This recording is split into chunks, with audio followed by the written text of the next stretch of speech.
कक्षा 7 के विद्यार्थियों का इस वीडियो में स्वागत है। कक्षा 6-7-8 के लिए एक वीडियो गया था सामूहिक रूप से, लेकिन आज हम कक्षा 7 के लिए जो वीडियो बना रहे हैं इसमें केवल 7 के लिए है, कक्षा 7 के लिए है। तो कला क्या है, परिभाषा और भेद। तो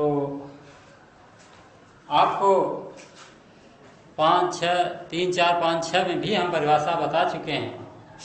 कला क्या है, कला का क्या अर्थ होता है, और पीछे लिखा भी चुके हैं। लेकिन फिर से भी अगर आप, हो सकता है आपको हम दिखा दें, फिलहाल अभी पढ़ें कला क्या है। पीछे हम आपको दिखा चुके हैं कि मानव की वह कृति जो जीवन को आनंदमयी बना दे उसे हम कला कहते हैं। हालांकि लेखकों कलाकारों ने अपने अपनी परिभाषा अपने अपने ढंग से दी है, लेकिन हमने आपको लिखाया है पिछले क्लासों में आप लिखे होंगे, आपके पास वह परिभाषा होगी। मानव की वह कृति जो जीवन को आनंदमयी बना दे उसे हम कला कहते हैं। अर्थात जिस गुण अथवा कौशल के द्वारा मनुष्य किसी वस्तु को सुंदर एवं उपयोगी बनाता है उसे हम कला कहते हैं। हालांकि कक्षा 7 की किताब में आपको परिभाषा कुछ अलग ही दी गई है। इसमें दिया गया है परिभाषा के रूप में मानव मात्र के लिए कला का जीवन से अटूट संबंध है। कला हमारे जीवन में सौंदर्य, प्रकाश एवं प्रेम का संचार करती है। तो चित्रकला विभिन्न कलाओं का मूल आधार है। जो आप पढ़ रहे हैं चित्रकला, यह जो है विभिन्न कलाओं का मूल आधार है। इसकी आवश्यकता हमेशा पड़ती है, चाहे वह कोई भी कला हो। पहले तो चित्र ही बनाना पड़ता है। तो इस तरह से यह प्रतिनिधित्व करता है सभी कलाओं का। तो प्रकाश एवं प्रेम का संचार करती है। कला हमारे जीवन में सौंदर्य का, प्रकाश एवं प्रेम का संचार करती है। कला वह दर्पण है जिसमें तत्कालीन समाज का प्रतिनिधित्व होता है। चित्रकला विभिन्न कलाओं का मूल आधार है।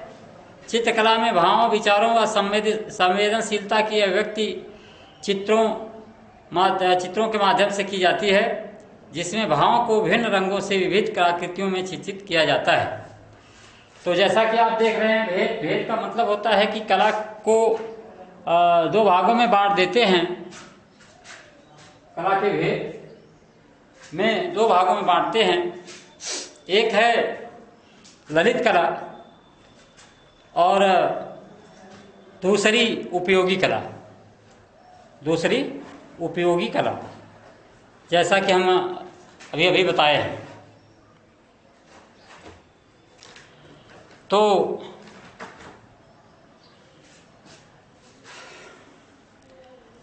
ललित कला मानव मन को अलौकिक रसानुभूति और आनंद प्रदान करने वाली, मानव को अलौकिक रसानुभूति, ध्यान देंगे, मानव मन को अलौकिक रसानुभूति और आनंद प्रदान करने वाली कलाओं को ललित कला कहते हैं। जो मानव के मन को अलौकिक रसानुभूत होती है जिससे और आनंद प्राप्त होता है, उसे ललित कला कहते हैं। तो ललित कलाएं 5 प्रकार की होती हैं जो निम्नवत हैं। पहला है चित्रकला जो आप पढ़ रहे हैं, दूसरा है मूर्ति कला, तीसरा काव्य कला, चौथा संगीत कला और 5वां वास्तुकला।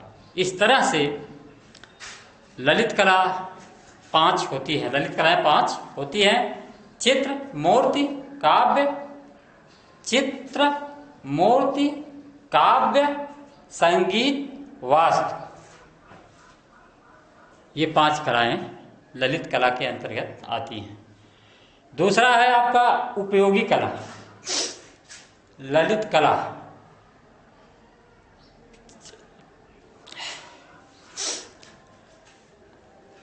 कला के बाद उपयोगी कला। उपयोगी कला में आप देखें, मानव जीवन की विभिन्न आवश्यकताओं को संवारने वाली, मानव जीवन के विभिन्न आवश्यकताओं को पूरा करने वाली, संवारने वाली कला को और उन्हें उपयोगी बनाने वाली कलाओं को उपयोगी कला कहते हैं। अथवा जो कलाएं हस्त कौशल से पूर्ण होती हैं उन्हें उपयोगी कला कहा जाता है, उन्हें उपयोगी कला कहा जाता है। तो इस तरह से कला के भेद में आपने देखा 2,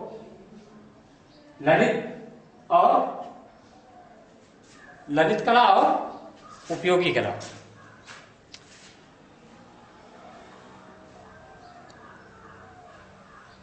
अब देखें चित्रकला का उद्देश्य। चित्रकला का क्या उद्देश्य होता है उसको सुन लें। नंबर 1, चित्रकला का प्रमुख उद्देश्य सौंदर्य अनुभूति को जागृत और विकसित करना है। दूसरा है कल्पना शक्ति और चिंतनशीलता का क्रमिक विकास करना। चित्रकला का उद्देश्य है लावण्य और सुंदरता और सौंदर्य के प्रति जागरूकता जगाना है, ये उद्देश्य है चित्रकला का। प्रकृति के दृश्य रूपों के प्रति रुचि बढ़ाना है। स्वतंत्र भाव प्रकाशन की क्षमता जगाकर सबल अभिव्यक्ति को बढ़ाना है, ये चित्रकला का उद्देश्य।